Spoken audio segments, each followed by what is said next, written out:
अपार है और इस हवाई सेवा से देश विदेश से आने वाले पर्यटकों को अत्याधुनिक सुविधाएं मिलेगी।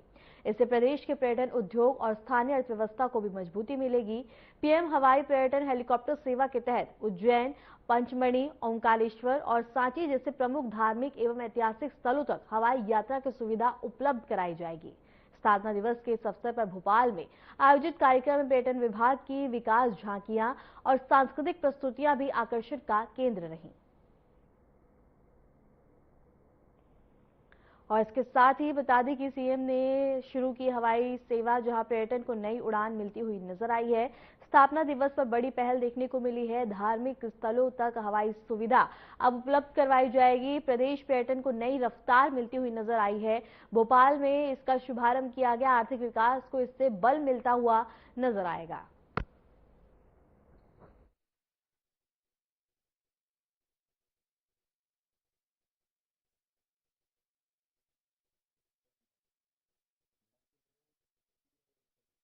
सौगात है हमारी अपनी ओर से आप सबको बहुत बहुत बधाई।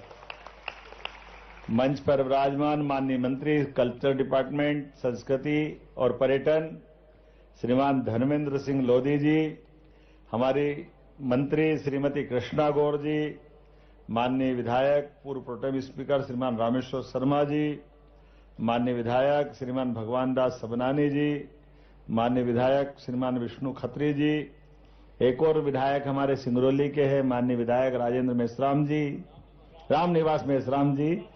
मेरा दोस्त है तो मेरे नाम से ऐसी गड़बड़ हो जाती है। हमारे बीच माननीय सांसद दर्शन चौधरी जी। आज ये पूरे मंच को शोभायमान सबको सौगात मिल रही है, इसमें कोई बचा नहीं। एयरपोर्ट अथॉरिटी के चेयरमैन श्रीमान विपिन कुमार जी, हमारे एसीएस शिवशेखर शुक्ला जी, किशन सूर्यवंशी जी, सभापति राहुल कोठारी जी, संगठन के महामंत्री। इस अवसर पर सभी आगंतुक अतिथिगण, प्यारे मित्रों, पत्रकार साथियों, बड़े से बड़ा और छोटे से छोटा यात्री सब मौजूद है मंच पे। जोरदार अभिनंदन आज की इस हेलीकॉप्टर सर्विस सेवा के लिए। छोटा सा व्योम अपनी टिकट लेकर के हेलीकॉप्टर की सर्विस की भोपाल से शुभारंभ कर रहा है, हमारे लिए सौभाग्य है। और माननीय मंत्री धर्मेंद्र लोधी जी भी अपने बोर्डिंग लेकर के इस यात्रा के अंदर अपना गंतव्य की तरफ बढ़ रहे हैं। यहां मंच पर विराजमान दर्शन सिंह चौधरी जी, ये एक हेलीकॉप्टर 3 तरफ की यात्रा करने वाले हैं 20 तारीख से। एक उज्जैन, इंदौर, ओंकारेश्वर, महाकालेश्वर, और अपनी बुकिंग होगी तो भोपाल से भी ले जाएंगे। दोपहर बाद यहां से 10:30 बजे बाद उसकी अपने वो चक्र पूरा करने के बाद यहां से पहुंचाएंगे। ये पूरे शुभारंभ के लिए हमारे माननीय मंत्री भी थे यहाँ, राम नायडू जी, लेकिन एक घटना उनके अपने क्षेत्र में हुई है, दुखद घटना। हम सब विनम्र श्रद्धांजलि अर्पित करते हैं। आज देव उत्थान एकादशी है और ऐसे अवसर पर आंध्र के अंदर तेलंगाना में उनके कॉन्स्टिट्यूंसी में कुछ घटना घटी है, तो मैं बाबा महाकाल से सबके मोक्ष की कामना करता हूं और घायलों को जल्दी से जल्दी उपचार मिले, ये अपनी तरफ से भाव भी व्यक्त करता हूं पूरे मंच की तरफ से। और जैसे सौगात की शुरुआत हुई है यहां भोपाल से, यहां से पचमढ़ी जाने में कितने घंटे लगते हैं? 5.5 घंटे। और ये हेलीकॉप्टर कितनी देर में पहुंचाएगा? 50 मिनट में? 50 मिनट, 45 मिनट, गजब हो गया। दर्शन भाई देखना, बहुत जोरदार। आपको अच्छी सौगात, मड़ई, पचमढ़ी, और ये ऊपर से जो मध्य प्रदेश का जंगल का नजारा जो दिखाई देता है वो वाकई अद्भुत है। ये हमारे लिए एक अलग प्रकार का आनंद है। अभी हेलीकॉप्टर के माध्यम से जो कृष्ण मृगों का एक बड़ा दबाव रहता था शाजापुर जिले में, लगभग 500 हिरण पकड़ने में भी, उसमें ये सरकार की योजना है, लेकिन किसानों की खेती पे नुकसान होता था। लेकिन इस बात का संतोष है कि बगैर कोई हानि करे सहजता के साथ उनके हेलीकॉप्टर के आवाज से और बाकी प्रबंधन से अफ्रीका की टीम आई थी और उन्होंने लगातार उसमें अब नीलगाय भी पकड़कर ले जा रहे हैं। तो गांधी सागर में, कान्हा में और कुनों में, वो अपने जो खेती वाले इलाके कृष्ण मृग आमतौर पे खेतों के अंदर उनके जीवन यापन के लिए जरूरी रहता है। लेकिन ये जो सौगात दे रहे हैं हेलीकॉप्टर सर्विस, पहले जैसे आपने बताया कि हमारी राज्य के अंदर की विमान के आधार पर 12 यात्रियों का विमान, 9 यात्रियों का विमान, श्रीराम ओला जी है ना, आप श्रीराम ओला, आपको बधाई, जोरदार आपको। एक और कौन आए, किनका है एक और हेलीकॉप्टर है? संजय अग्रवाल जी, अग्रवाल जी भी है क्या? अग्रवाल जी का जोरदार अभिनंदन दोनों तरफ से। और यहां के साथ 2 और नई शुरुआत है। वैसे वो उद्घाटन विधिवत तो बाद में होगा, ये भी 20 तारीख से चलेगी, लेकिन अपने राज्य के अंदर भी रीवा से इंदौर इंडिगो और रीवा से दिल्ली, ये अपने राज्य के अंदर पूर्वी मध्य प्रदेश के लिए बड़ी सौगात, ये पश्चिमी मध्य प्रदेश के लिए, और ये मध्य में भी जबलपुर भी चलेगी। कान्हा और कहा जाएगी? कान्हा, पेंच, बांधवगढ़। वास्तव में प्राकृतिक रूप से वो जंगल भी अद्भुत है और जंगलों के अंदर वन्य प्राणी भी अद्भुत है। अपने कान्हा का तो गजब मामला है। प्रधानमंत्री इंदिरा गांधी जी से लगा करके हर काल में हर समय उसका एक आकर्षण है। माननीय प्रधानमंत्री मोदी जी भी कहां आए थे? टूरिज्म की दृष्टि से और भविष्य की दृष्टि से आने वाले समय में ऐसे सभी स्थानों के लिए हम सब वो कर रहे हैं, आम आदमी के लिए भी, जो वीवीआईपी के लिए भी प्रबंधन हो। लेकिन आज के समय में समय की कमी है, और समय की कमी में ये आवागमन के लिए भी, यद्यपि सड़कें तो अच्छी हुई है, लेकिन फिर भी पचमढ़ी जाने में 5.5 घंटे लगते हैं। और ओंकारेश्वर, महाकालेश्वर अगर दोनों दर्शन करना तो पूरा दिन लगता है। और अब क्या है, कितने घंटे में हो जाएंगे? 3 घंटे में। सुबह 10 बजे से 7 बजे से 10 बजे तक अपने आप में दोनों ज्योतिर्लिंग के दर्शन करके आपको जहां निकलना आगे अपने काम पे लगो। कितनी अच्छी सुविधा है, जोरदार अभिनंदन करें। ये अपने धार्मिक पर्यटन के साथ ये हेलीकॉप्टर सर्विस नहीं है, लोगों के समय की कीमत भी और व्यवस्थाओं का भी आदत। इसके माध्यम से कई प्रकार के लोगों को रोजगार मिलेगा। यात्रियों का तो जो बाकी सुविधाएं हैं, जो हमारी उनकी रहने की, खाने की, पीने की, गाड़ियों से आवागमन की, देवस्थान पर दर्शन करने की, सारी चीजों को जोड़ करके ये पर्यटन विभाग ने संपूर्ण एंड टू एंड ये जो संपूर्ण पैकेज बनाया, वाकई ये अद्भुत है। क्योंकि आमतौर पर जहां हेलीकॉप्टर सर्विस है वो उतार देते हैं, लेकिन जाओ कहां से, वो अपने आप प्रबंधन करो। लेकिन यहां तो सारी सौगातें दी है, और ये तो और आनंद है।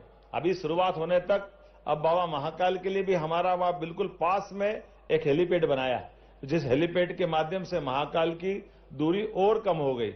अभी डीआरपी लाइन से दूर पड़ता है, लगभग लंबा जाना पड़ता है। ऐसे कुल मिलाकर के हर एक क्षेत्र के अंदर मध्य प्रदेश को विकास के सारे नए सोपान, और जैसे पर्यटन मंत्री श्रीमान राम नायडू ने कहा है कि मध्य प्रदेश के अंदर एयर एम्बुलेंस पूरे देश में सबसे पहले कहीं चालू हुई। हमें इस बात की प्रसन्नता कि हमारे अपने राज्य में चालू हुई।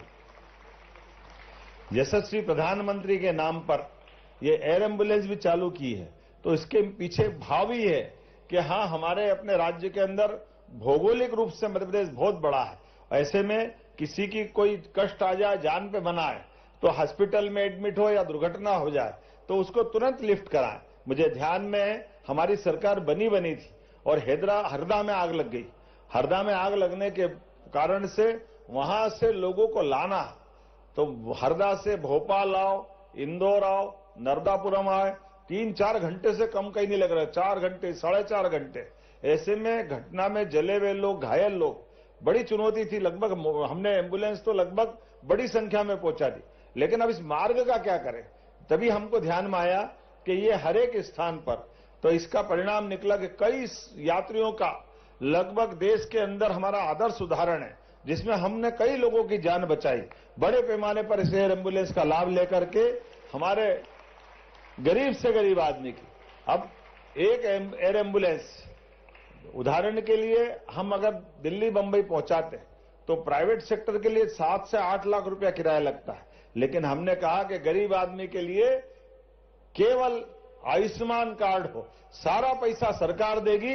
ये सौगात हमने अपने राज्य के सारे लोगों के लिए, लगभग 4 करोड़ से ज्यादा लोगों का आयुष्मान कार्ड है, उन सबको लाभ दिए। और जो सक्षम है, वो कठिनाई तो उनको भी आती है, उनको तुरंत पहुंचाना है, तो उनके लिए भी पेड सर्विस वो अगर पेमेंट देते हैं, ऐसे में उनकी जान बचाने का काम भी अपनी सरकार ने किया। और ये पॉलिसी इतनी अच्छी चली, कई सारे राज्य हमसे इस पॉलिसी की कॉपी लेकर के, अरुणाचल, मेघालय, उधर पूर्वांचल के राज्य, दक्षिण के राज्य, कई सारे राज्य उसकी कॉपी कर रहे हैं। उतना ही नहीं, हमारे राज्य के अंदर जो हमने हेलीकॉप्टर के साथ विमान सेवा चालू की, प्लेन से यात्री चालू की, उससे भी टूरिज्म बढ़ रहा है और वो सुविधा भी लगातार बढ़ रही है। ये बात सही है कि जब मैं टूरिज्म चेयरमैन था तब हमने पहली बार इसकी सौगात दी थी, जब माननीय प्रभात जी हमारे सारे नेताओं को लिए, और उसी सिलसिले को हमने बढ़ाते हुए बाद में हमारी इस पॉलिसी को गुजरात में भी ले गए थे। लेकिन विमान के बाद हेलीकॉप्टर सेवा से तो पुनः हम देश के अंदर नंबर बनाए। और इतने ही नहीं, इनके कारण से कई हमारे जैसे सतना, जबलपुर और जो छोटे स्थान के हमारे प्लेन हैं जैसे सिंगरौली, ऐसे कई स्थान पर है जो अभी एयरपोर्ट अथॉरिटी ने उसको अपनी व्यवस्था में नहीं लिया है, लेकिन वहां हमारे रेगुलर प्लेन चल रहे हैं। विपिन जी, आज आने वाले समय में एक सौगात तो आपने दी है, हमारे 8 एयरपोर्ट पहले से चल रहे थे।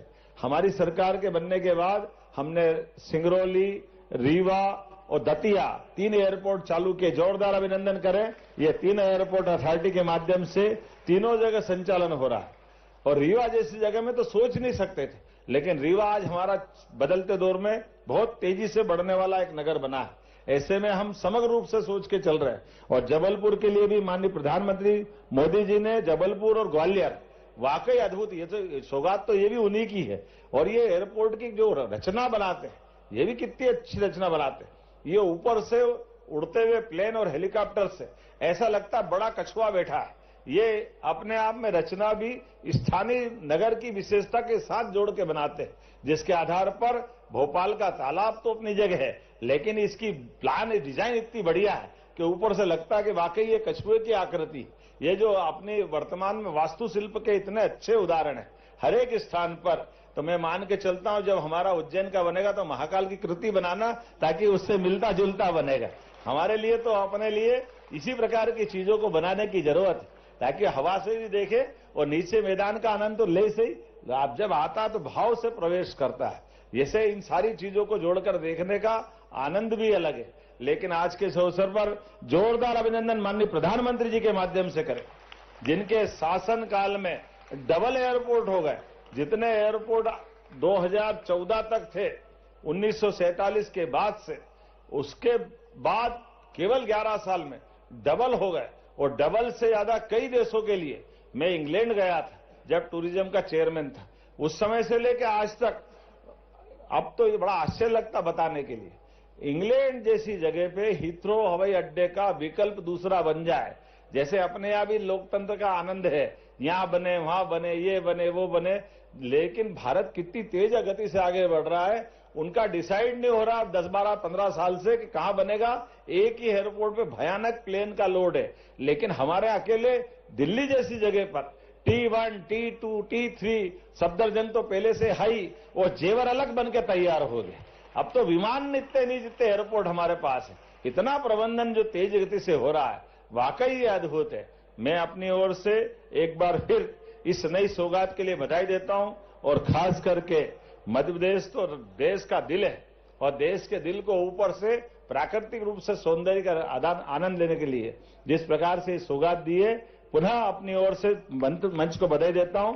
और ज्यादा देर भाषण होगा, अभी हमारे यात्रियों को लौट करके भी आना है, अभी जाना भी है, और हमने वापस लौट करके शाम का हमारा शानदार कार्यक्रम भी होने वाला है। लेकिन इस सौगात के लिए आप सब सहयात्री बने, पर हम गुंजाइश लेके जा रहा है, केवल भोपाल वालों को लाभ नहीं दे रहा है, उज्जैन से भी यहाँ आना तो कुछ यात्री वहां से भी लाना, दोनों तरफ से आवागमन बराबर होना चाहिए।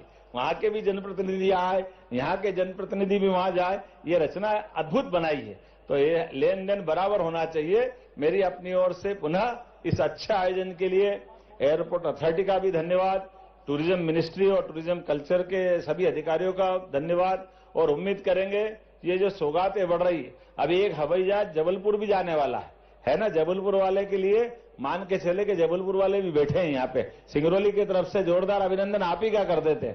दर्शन जी ने उधर का आनंद लिया, एक इधर से है, एक इधर जाएंगे।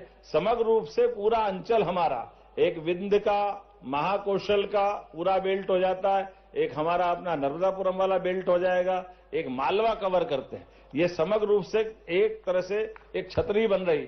लेकिन भविष्य में अभी रुकना नहीं टूरिज्म मिनिस्टर जी, अभी हमारा ग्वालियर का बेल्ट खाली है, इस ग्वालियर वाले बेल्ट में भी आगे जाकर के इसकी संभावना है। बड़े पैमाने पर खजुराहो से लेकर के ग्वालियर तक का ये माधव और पालनपुर कूनो जहां चीते दौड़ रहे हैं, वो किसके लिए दौड़ रहे हैं? दिखाओ तो दौड़ेंगे, हम भी तो देखें कि कैसे दौड़ रहे हैं। उनका आनंद आना चाहिए कि नहीं आना चाहिए सबको। आज अपने बीच में वन्य जीव का ये अद्भुत संपदा हमारे बीच में है, जिनके माध्यम से हम सहअस्तित्व की भावना का बहुत अच्छा आनंद लेके जा सकते हैं। मेरी अपनी ओर से पुनः अच्छा आयोजन की बधाई, बहुत बहुत धन्यवाद।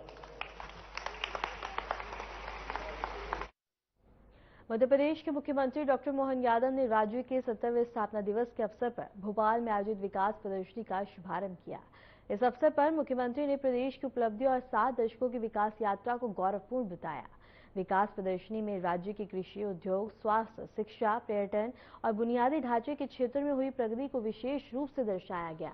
मुख्यमंत्री ने प्रदर्शनी का अवलोकन करते हुए कहा कि मध्य प्रदेश आज आत्मनिर्भरता की राह पर तेजी से आगे बढ़ रहा है और आने वाले दशक विकसित मध्य प्रदेश का दशक होगा। स्थापना दिवस के मौके पर राजधानी भोपाल में रंगारंग सांस्कृतिक कार्यक्रमों का भी आयोजन किया गया।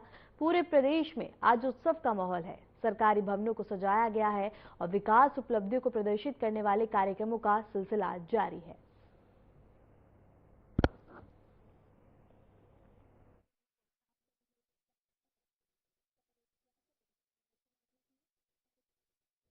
मध्य प्रदेश के मुख्यमंत्री डॉक्टर मोहन यादव राज्य के 70वें स्थापना दिवस के अवसर पर राज्य स्तरीय मध्य प्रदेश कार्यक्रम में शामिल हुए।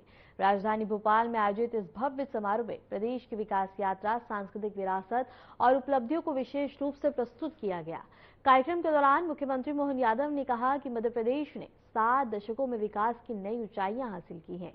आज प्रदेश आत्मनिर्भर भारत के निर्माण में महत्वपूर्ण भूमिका निभा रहा है। उन्होंने सभी नागरिकों से मिलकर विकसित मध्य प्रदेश के संकल्प को साकार करने का आह्वान किया। इस अवसर पर राज्य की प्रगति को दर्शाने वाले सांस्कृतिक प्रस्तुतियां, तकनीकी प्रदर्शनी और विकास झांकियों को भी आयोजन हुआ। राजधानी के लाल परेड मैदान में हजारों की संख्या में लोग इस समारोह में शामिल हुए हैं।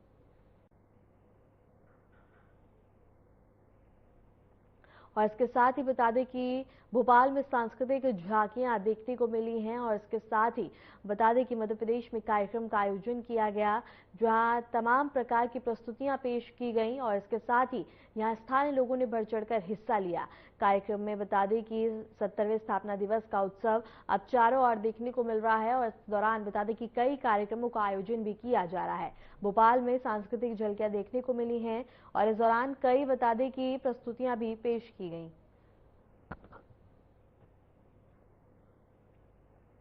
श्योपुर के सिरसौद गांव में फसल नुकसान से किसान कैलाश मीणा की आत्महत्या के बाद हालात देखने पहुंचे लोकसभा सांसद शिव मंगल सिंह तोमर और इस दौरान बता दें कि उनका सोशल मीडिया पे वीडियो वायरल हो गया है। ग्रामीणों ने जब उनसे सड़क की बदहाल हालत पर सवाल पूछा तो सांसद मुस्कुराते हुए बोले, मुझे अपनी हर विधानसभा का ज्ञान नहीं, मैं तो दिमनी विधानसभा का ज्ञान रखता हूँ। सांसद का बयान लोगों को नागवार गुजरा और ग्रामीणों में आक्रोश फैल गया। विपक्ष ने इसे किसानों की पीड़ा पर असंवेदनशील टिप्पणी बताया, जबकि बीजेपी कार्यकर्ता ने इसे बयान को संदर्भ से तोड़ मड़ोड़ कर पेश करने की बात कही है।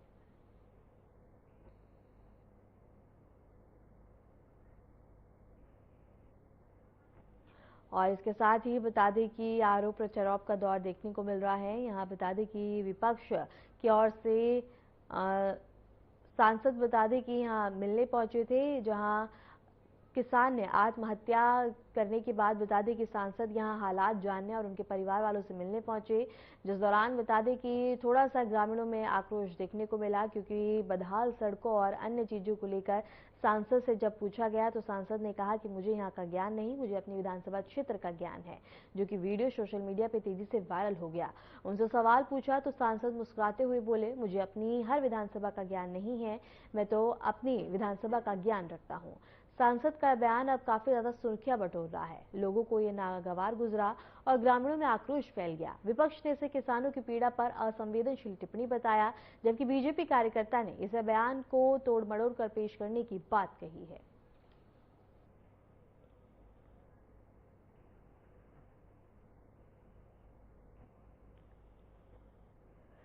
श्योपुर में फसल मुआवजा और अन्य मांगों को लेकर किसानों ने कलेक्ट्रेट पर जोरदार प्रदर्शन किया। बीमार हालत में भी विधायक बाबू जडेल कोटा अस्पताल से छुट्टी लेकर आंदोलन में पहुंचे। उन्होंने कहा कि मैं विधायक बाद में पहले किसान हूं। किसानों ने फसल नुकसान मुआवजा और बिजली आपूर्ति में सुधार की मांग उठाई है। कलेक्टर के 4 दिन में समाधान के आश्वासन पर किसानों ने प्रदर्शन स्थगित किया है और शांतिपूर्वक लौट गए हैं। और इसके साथ ही बता दें कि यहाँ किसानों का जोरदार प्रदर्शन देखने को मिला। मुआवजा को लेकर हंगामा किया गया, नारेबाजी की गई। बीमार हालत में भी बता दें कि विधायक इस प्रदर्शन में शामिल होने के लिए पहुंचे, जहां उन्होंने बयान देते हुए कहा कि पहले बाद में मैं विधायक हूं, किसान मैं पहले हूं। और इसके साथ ही बता दें कि अब कलेक्टर ने आश्वासन दिया है, जिसके बाद किसानों ने अपना प्रदर्शन खत्म करने के बाद अब उनके आश्वासन पे बता दें कि सहमति जताई है। अब आने वाला वक्त बताएगा कि आश्वासन आखिरकार साबित होता है या फिर किसानों का आंदोलन फिर से देखने को मिलेगा।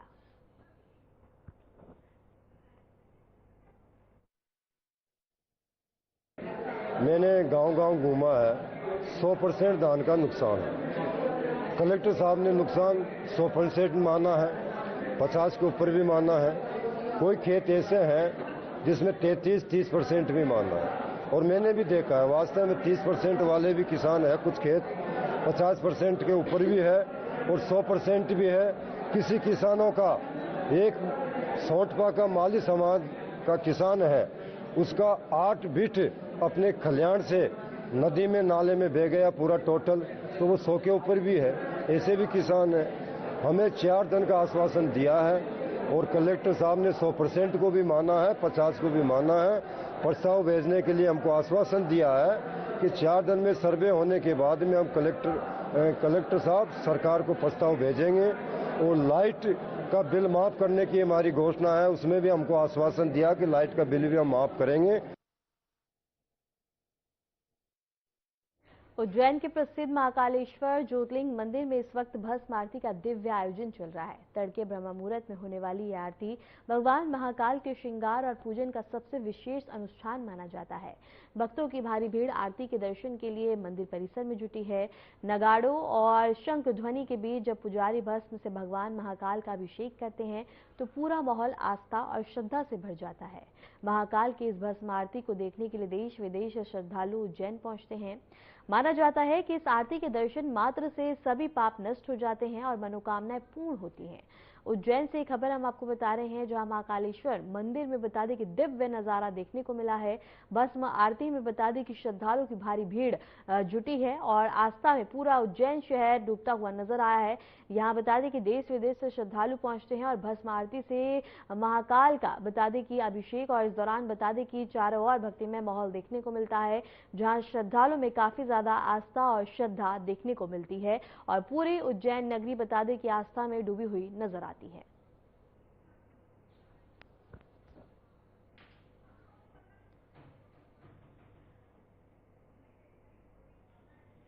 फिलहाल के लिए मध्य प्रदेश की खबरों में